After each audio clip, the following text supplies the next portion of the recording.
महिला शतरंज विश्व कप 2025 का रोमांचक फाइनल मुकाबला भारत की दो ग्रैंड मास्टर खिलाड़ियों कोनेरू हम्पी और दिव्या देशमुख के बीच खेला गया। खास बात यह रही कि फाइनल में दोनों ही खिलाड़ी भारत की थी, यानी भारत की जीत तय थी। लेकिन सवाल था कि अनुभव जीतेगा या युवा जोश। इस मुकाबले में दूसरे टाईब्रेकर में 19 वर्षीय दिव्या ने शानदार चाल चलते हुए अनुभवी हम्पी को मात दी और विश्व विजेता का खिताब अपने नाम किया। इस ऐतिहासिक जीत के साथ ही दिव्या देशमुख को भारी नकद पुरस्कार भी मिला, जबकि उपविजेता हम्पी को भी सम्मानजनक इनाम से नवाजा गया। इस फाइनल मुकाबले ने न केवल भारत का सिर गर्व से ऊंचा किया, बल्कि भारतीय महिला शतरंज की ताकत को भी दुनिया के सामने रखा।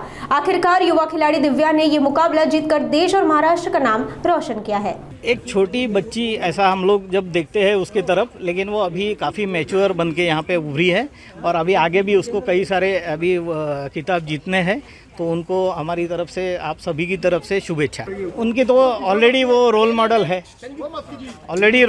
है, दिव्या सभी की, और पूरी चेस फ्रैटर्निटी इस जीत को सेलिब्रेट करती है। चेस एसोसिएशन पहले उनका अभी वापस आने दीजिए, उनकी मदर उसके साथ ही है ना। जब वापस आ जाएंगे तो हम लोग एक जंगी सेलिब्रेशन प्लॅन करते हैं।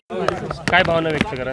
मी SS Soman, working president chess association नागपूरकरां करता एक अभिमानास्पद अशी जी आज एक न्यूज आलेली आहे। आत्ता जस्ट संपलेल्या मॅचमध्ये जी दिव्या देशमुख नागपूरची जी गोल्डन गर्ल आहे, तिने जो विन मिळवलेला आहे एक अतिशय एक्सपिरियन्स कोनेरू हम्पी बरोबर, तर ही एक नागपूरकरांकरता, सर्व महाराष्ट्रीयन जेवढे चेस लवर्स आहे त्यांच्याकरता एक अभिमानास्पद अशी बाब आहे।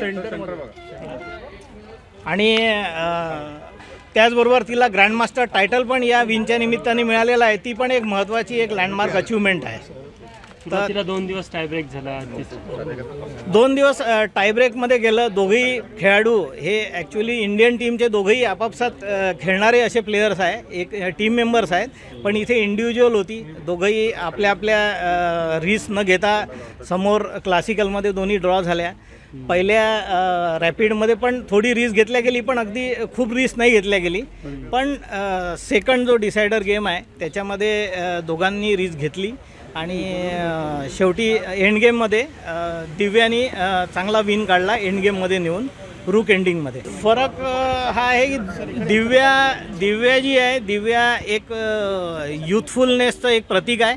एक लहान आहे वयाने, 19 वर्षाची आहे। ती हम्पी जी आहे ती 38 वर्षाची आहे।